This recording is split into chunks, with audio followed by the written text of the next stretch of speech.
In today's video, I'm going to teach you how to close a period in Xero by locking dates in Xero. This process will help you ensure that no changes can be made to your financial data up to a specified point, providing a safeguard for the data integrity of your business's financial records. Let's get started. First, you'll need to log in to your Xero accounting software. Head over to the login page on your web browser. Once there, you'll see the login button prominently displayed. Click on it to proceed. If you haven't already saved your login credentials, enter your email and password on the subsequent screen.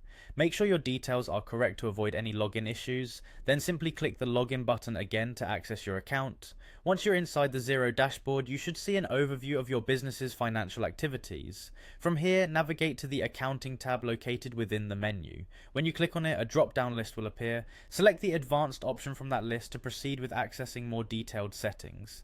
In the next screen, you'll see an option titled Financial Settings. Click on that to be directed to the page where you can manage your financial period settings. This area is crucial for managing how your financial data is kept safe and sound within the system.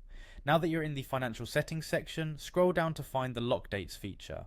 Lock dates is key to ensuring that once a financial period is complete, no unauthorized changes are made retrospectively. As you scroll, keep an eye out for this section as we'll be setting specific dates soon. At this point, you need to decide on the dates you wish to lock. You can choose a date to stop all users except those with advisor privileges from making any changes on or before a specified date. This is particularly useful at the end of a financial year or after financial reporting to ensure accuracy and compliance with reporting standards. You also have the option to set a separate lock date to stop all users from making changes entirely on or before the specified date. This tighter lock date ensures all financial actions are firmly fixed in place after a certain cutoff. Finally, once you've set your desired lock dates according to your business's needs, don't forget to click the Save button. By doing so, you confirm your settings, and these date restrictions will be applied to your financial data. Always double check to make sure everything is set correctly before leaving this page, to ensure the intended safeguards are indeed in place. And there you have it. You've successfully set up lock dates in Xero, effectively closing a financial period.